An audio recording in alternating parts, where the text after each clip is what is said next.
大家好，我是小菜花，今天和大家分享糯米加小米好吃解馋的做法。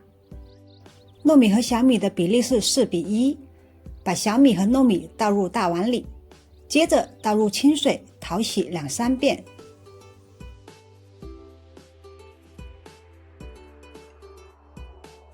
糯米、小米淘洗好后沥水，再倒入温水泡1个小时以上。准备1根黄瓜，洗干净，去掉头尾，再把黄瓜切成段，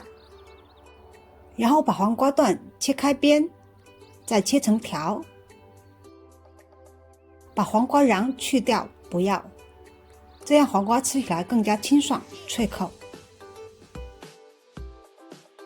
最后把黄瓜条切成小片或者小块，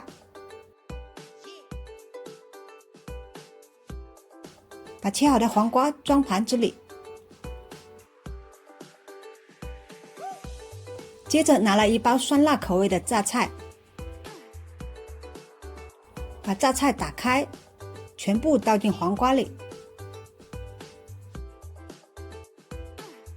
把盘子里的榨菜黄瓜拌匀，口味重的可以适量加点生抽，拌匀后放一边待用。准备1块五花肉，最好去一下皮，把五花肉切成薄片，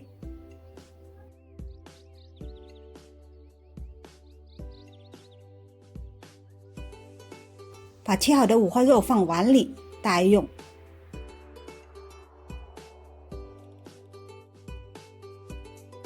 温水泡了1个小时的糯米、小米也吸足了水分，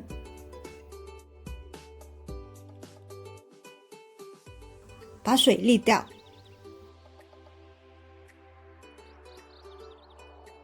接着在蒸锅里铺1块湿棉纱布，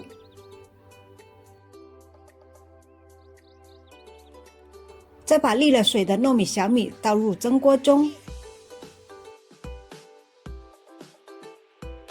把锅里的糯米、小米在锅里铺平开，用手在铺平的糯米、小米里搞几个洞，能更均匀的受热。再盖上锅盖蒸30分钟。平底锅热锅，不用放油，把之前切好的五花肉放进来，把五花肉在锅中铺平开，慢火把五花肉煸出油。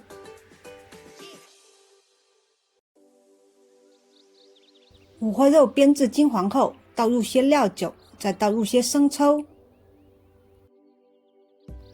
不停翻炒均匀，翻炒成这样香而不腻就可以了。把炒好的五花肉装起，锅里的油不要扔掉。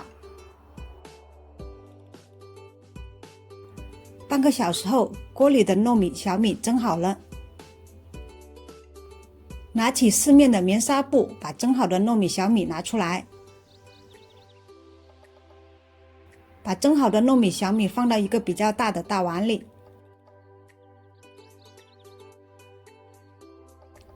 趁热把糯米、小米搅拌一下，紧接着把煸五花肉煸出来的猪油倒进来，会香很多。再倒入一些生抽，一点香醋调味，清爽开胃不腻。再把它们完全拌匀。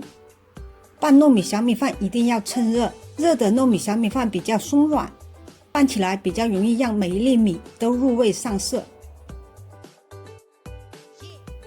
拌好糯米、小米饭后，在碟子上放1张保鲜膜，紧接着在保鲜膜中间放一些拌好的糯米、小米饭，然后把糯米、小米饭在保鲜膜上压平、压紧实、压薄。接着在糯米、小米饭中间放进些拌好的黄瓜、榨菜，再放2-3片香喷喷的五花肉，再拿起保鲜膜的4个角，一只手拿住保鲜膜的封口处，一只手拿住糯米、小米饭，不停地把糯米、小米饭握紧实，握紧时候转动糯米小米饭，把保鲜膜扭紧封口，这样一个糯米小米饭团就做好了。这样做出来的饭团特别的好吃。加入香醋和生抽的糯米小米，软糯爽口，肉入味不腻口，加上中间包裹着黄瓜、榨菜、煎香的五花肉，黄瓜清脆，榨菜开胃，五花肉香而不腻，吃起来特过瘾解馋。郊游、户外野餐、上班的便当，携带非常方便又干净卫生。今天非常好吃又解馋的糯米小米饭团就做好了。喜欢我的视频欢迎分享、点赞、关注。